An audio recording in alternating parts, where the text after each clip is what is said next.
আরে ওকে কি সব স্ন্যাক্স খাই পেট ভরিয়ে দেবে নাকি? কি করছো? আরে আজকে তো একটু ভালো মন্দ খাওয়ার ব্যাপার আছে। ব্যাস অমনি উনি চান্স খুঁজতে শুরু করে দিয়েছেন। যেই খাবারের কথা শুনেছেন একবার, আচ্ছা তাতে ভুল কি হলো? আরে মেয়েটা এতদিন বাদে বাড়িতে এসছে, একটু ভালো মন্দ খাওয়া দাওয়া হবে না? আরে হ্যাঁ হ্যাঁ, সব হবে। অর্ক যখন বলেছে সব হবে। অপর্ণা, একটু ভালো মন্দ কিছু অ্যারেঞ্জমেন্ট করো না।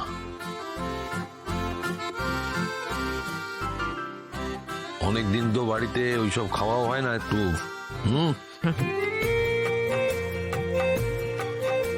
দেখো শোনো, যে জন্য তোমাকে এত ছবি এত কিছু পাঠানো হয়েছে, না বাবা না, একজনকেও পছন্দ নয়।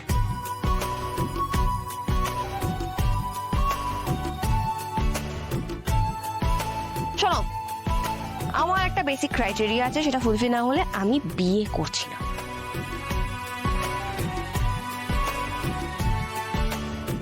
কি তোমার এক্স্যাক্টলি কেমন লাগবে বলতো ছেলে? তুমি শুধু আমাকে বলো, আমি চ্যাং দোলা করে খুঁজে নিয়ে আসবো। Just set.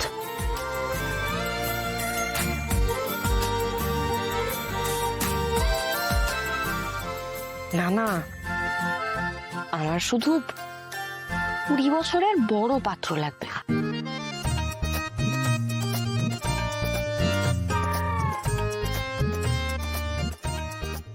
এসব কি বলছিস তুই? এর মানে কি?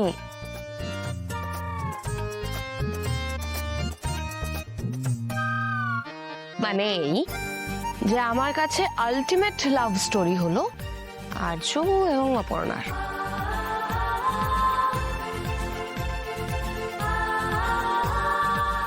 অসমবয়সী প্রেম, কিন্তু জন্ম জন্মান্তরের প্রেম। ইটারনাল লাভ।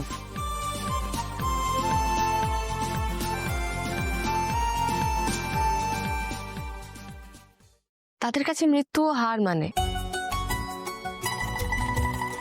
পৃথিবী তাদের কাছে থমকে দাঁড়ায়। এরা একজন অন্যজনকে নিজেদের আগে রাখে।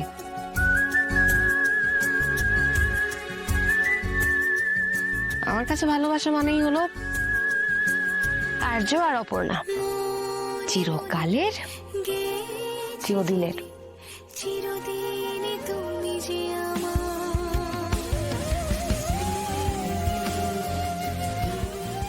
এরা কে?